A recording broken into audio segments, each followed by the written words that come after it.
ఇప్పుడు నెక్స్ట్ సంధి మనం చెప్పుకోబోయేది ఏంటిది? గుణసంధి. గుణసంధి. గుణసంధి కూడా సంస్కృత సంధి, అంటే సంస్కృత పదాల మధ్య జరిగే సంధే. మరి గుణసంధి అంటే ఏంటో చూద్దాం. అకారానికి ఈ ఊరులు పరమైతే క్రమంగా ఏ ఓ ఆర్లు ఏకాదేశం అవ్వడం గుణసంధి. అకారానికి ఈ ఊ రు, అకారానికి ఈ గాని ఊ గాని రు గాని పరమైనప్పుడు ఏమొస్తాయి మనకు? మామూలుగా ఏ ఓ ఆర్.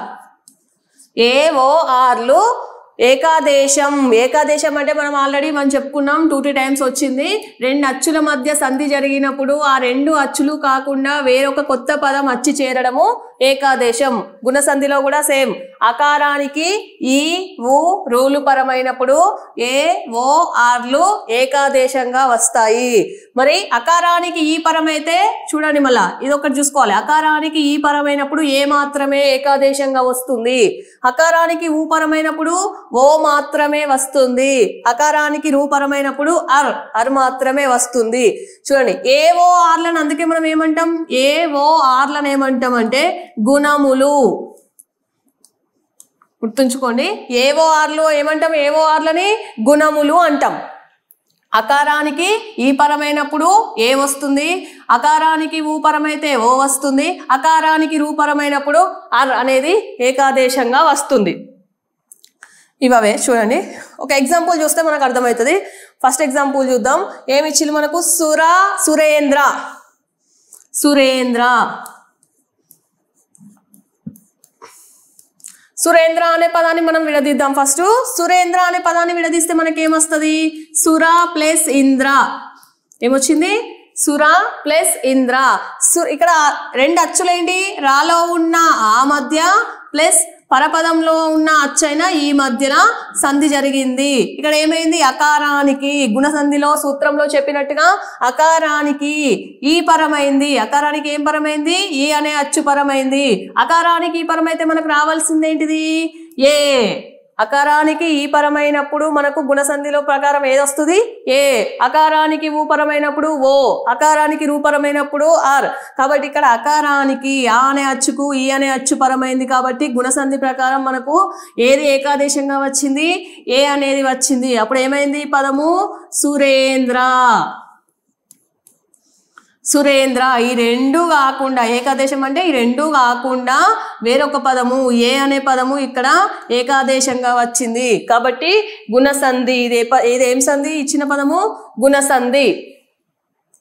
ఏం లేదు, అకారానికి ఈ ఊరులు పరమైనప్పుడు ఏవో ఆర్లు ఏకాదేశం అవుటనే గుణసంధి. ఏవో ఆర్లను ఏమంటాము? గుణములు అంటాము. ఓకే, ఇది గుణసంధి. నెక్స్ట్ ఈ ఎగ్జాంపుల్స్ కూడా చూద్దాము. రమేష అనే పదాన్ని తీసుకుందాం. రమ ప్లస్ ఈషా. ఈ రమాలో ఉన్న అచ్చేంటిది? ఆ. ఈషాలో ఈ. అకారానికి అది హస్వం కానివ్వండి దీర్ఘం కానివ్వండి, అకారానికి ఈ ఊరులు పరమైనప్పుడు ఏమొస్తాయి? ఏవో ఆర్లు ఏకాదేశం అవుతాయి. ఇక్కడ ఈ పరమైనప్పుడు ఏమొస్తుంది? ఏ వస్తుంది. కాబట్టి ఇక్కడ పదం ఏమొచ్చింది? రమేష. అకారానికి ఈ పరమైంది కాబట్టి దీనికి ఏ అనేది ఏకాదేశంగా వచ్చింది కాబట్టి రమేష అనే పదం ఏంటిది? గుణసంధి. నెక్స్ట్ ఇవి కూడా అట్లనే చూడండి. రాజోత్తమ. రాజోత్తమ అనే పదం తీసుకున్నప్పుడు మనకు విడదీస్తే ఏమొస్తుంది? రాజా ప్లస్ ఉత్తమ. రాజా అన్నప్పుడు జాలోని ఆ, ఉత్తమలో ఉన్న ఊ. అకారానికి ఊ పరమైనప్పుడు ఏమొస్తుంది మనకు? ఓ అనేది ఏకాదేశంగా వస్తుంది కాబట్టి ఇది కూడా గుణసంధి. నెక్స్ట్ గంగోదకము. ఇప్పుడు మనకు 2 క్లియర్గా చూసినాం కాబట్టి ఇది మనకు ఈజీగానే అర్థమవుతుంది. గంగోదకము అంటే గంగా ప్లస్ ఉదకము. గంగాలో ఉన్న ఆ ప్లస్ ఉదకంలో ఉన్న ఊ. ఆ ప్లస్ ఊ. అకారానికి ఊ పరమైంది కాబట్టి ఏమొచ్చింది మనకు? ఓ అనేది ఏకాదేశంగా వచ్చింది కాబట్టి ఇది కూడా గుణసంధి. ఇక్కడ ఇంకా 2 ఉన్నాయి చూడండి. దేవర్షి. దేవర్షి అంటే కూడా దేవాలో ఉన్న ప్లస్ ఋషిలో ఉన్న రు. ఇప్పుడు మనకి ఇంతవరకు ఈకారము ఉకారము అది అకారానికి ఈ ఊరులు పరమైంది చూసినాము. ఇప్పుడు రూపరమైంది చూద్దాం. అకారానికి దేవర్షిలో ఏంది? రు. అకారానికి రూపరమైనప్పుడు గుణసంధిలో ఏమొస్తుంది? అర్. ఆర్ కాదండి, ఆర్ కాదు, అర్ అంతే. అర్. దేవర్షి. అనేది వస్తుంది కాబట్టి ఇది గుణసంధి.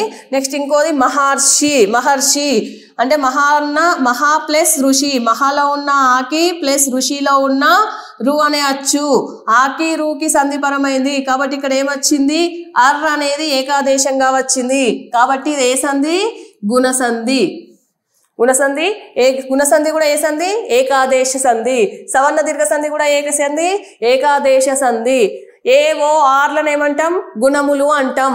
అకారానికి పరమైనప్పుడు ఏ అనేది వస్తుంది, అకారానికి ఊపరమైతే ఓ, అకారానికి రూపరమైనప్పుడు అర్ అనేటివి క్రమంగా ఏకాదేశం అవుతాయి. ఇది గుణసంధికి సంబంధించిన టాపిక్.